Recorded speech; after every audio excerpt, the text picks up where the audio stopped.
నమస్తే welcome to 99 TV cinema. Telugu cinema ఇండస్ట్రీలో కొన్ని సంఘటనలు ఎప్పటికీ గుర్తుండిపోతాయి. అలాంటి అరుదైన ఘటనల్లో ఒకటి జూనియర్ ఎన్టీఆర్ తీసుకున్న ఒక నిర్ణయం. సాధారణంగా హీరోలు అవార్డు అందుకోవడం గర్వంగా భావిస్తారు. కానీ ఒక అవార్డును అందరి ముందు తిరస్కరించడం చాలా అరుదుగా జరుగుతుంది. అదే పని చేసి అందరినీ ఆశ్చర్యపరిచారు జూనియర్ ఎన్టీఆర్. ఇక ఇది జరిగింది 2007-8 ప్రాంతంలో జరిగిన స్టార్ మా అవార్డు వేడుకల్లో. ఇక ఈ వేడుకలో టాలీవుడ్ కు చెందిన దాదాపు అందరు ప్రముఖులు హాజరయ్యారు. ముఖ్య అతిథిగా మెగాస్టార్ చిరంజీవి కూడా పాల్గొన్నారు. ఈ ఏడాది ఉత్తమ నటుడి అవార్డు యమదొంగ సినిమాలో నటనకు గాను ఎన్టీఆర్ కు వరించింది. అందరి చప్పట్ల మధ్య చిరంజీవి చేతుల మీదుగా ఆయనకు ఆ అవార్డు అందింది. అయితే అవార్డు అందుకున్న వెంటనే ఎన్టీఆర్ తీసుకున్న నిర్ణయం అక్కడున్న వారిని ఒక్కసారిగా షాక్ కి గురిచేసింది. సాధారణంగా ఎవరూ చేయని విధంగా ఆయన ఆ అవార్డును తిరిగిచ్చేశారు. కానీ అది అసహనం వల్ల కాదు, ఒక గొప్ప భావంతో తీసుకున్న నిర్ణయం.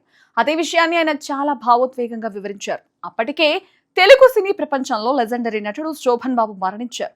ఆయన మరణం ఇండస్ట్రీని తీవ్రంగా కలిచివేసింది. ఈ సందర్భాన్ని ప్రస్తావిస్తూ ఎన్టీఆర్ మాట్లాడుతూ తాను చిరంజీవి, బాలకృష్ణ, నాగార్జున లాంటి పెద్దల సినిమాలు చూస్తూ పెరిగారని అన్నారు. అయితే శోభన్ బాబు గారిని వ్యక్తిగతంగా కలిసే అవకాశం తనకు రాలేదని, అందుకే ఆయన్ను చివరిసారి దర్శించుకోలేకపోయానని చెప్పారు. ఇక ఈ భావోద్వేగంతోనే తనకొచ్చిన అవార్డును శోభన్ బాబు గారికి అంకితం చేస్తున్నానని ప్రకటించారు. అంతేకాదు ఆ అవార్డును వారి కుటుంబ సభ్యులకు అందించాలంటూ అది చిరంజీవి చేతుల మీదుగా జరగాలని కోరుతూ ఆయనకే తిరిగిచ్చేశారు. ఈ మాటలు విన్న వెంటనే అక్కడ ఉన్న వారంతా ఒక్కసారిగా ఆశ్చర్యపోయారు. ఒక యువ హీరో నుంచి వచ్చిన ఈ వినయపూర్వక స్పందన అందరినీ కదిలించింది. ఈ సందర్భంగా చిరంజీవి కూడా ఎంతో ఆనందంగా స్పందించారు. అవార్డును అంకితం చేస్తున్నానని చెప్పడమే గొప్ప విషయమని అన్నారు. ఇక శోభన్ బాబుకి యంగ్ హీరోలలో ఎన్టీఆర్, మహేష్ బాబు అంటే ఎంతో ఇష్టమని గుర్తు చేశారు. ఆయన ఎక్కడున్నా కూడా ఎన్టీఆర్ కు ఆశీస్సులు తప్పకుండా ఉంటాయని చెప్పారు. అలాగే ఈ అవార్డును వారి కుటుంబానికి అందించే బాధ్యత తీసుకుంటానని హామీ ఇచ్చారు. ఈ సంఘటనతో ఎన్టీఆర్ వ్యక్తిత్వం మరో కోణంలో బయటపడింది. కేవలం నటనలోనే కాదు, మనసులో కూడా ఎంత గొప్పవాడో చూపించారు. అందుకే ఈ వీడియో ఇప్పటికీ సోషల్ మీడియాలో తిరుగుతూ ఉంటుంది. చాలా మంది ఈ సంఘటనను చూసి ఆయన గొప్ప మనసుకు ప్రశంసలు కురిపిస్తూ ఉంటారు. ఇక ప్రస్తుతం ఎన్టీఆర్ కెరీర్ విషయానికి వస్తే ఆయన మరింత భారీ ప్రాజెక్టులతో ముందుకు సాగుతున్నారు. ముఖ్యంగా ప్రశాంత్ నీల్ దర్శకత్వంలో తెరకెక్కుతున్న డ్రాగన్ సినిమా పెద్ద హైప్ తెచ్చుకుంది. ఈ సినిమా మాఫియా డ్రామాగా రూపొందుతోందని సమాచారం. ఇందులో ఎన్టీఆర్ పాత్ర చాలా పవర్ఫుల్ గా ఉంటుందని టాక్ వినిపిస్తోంది.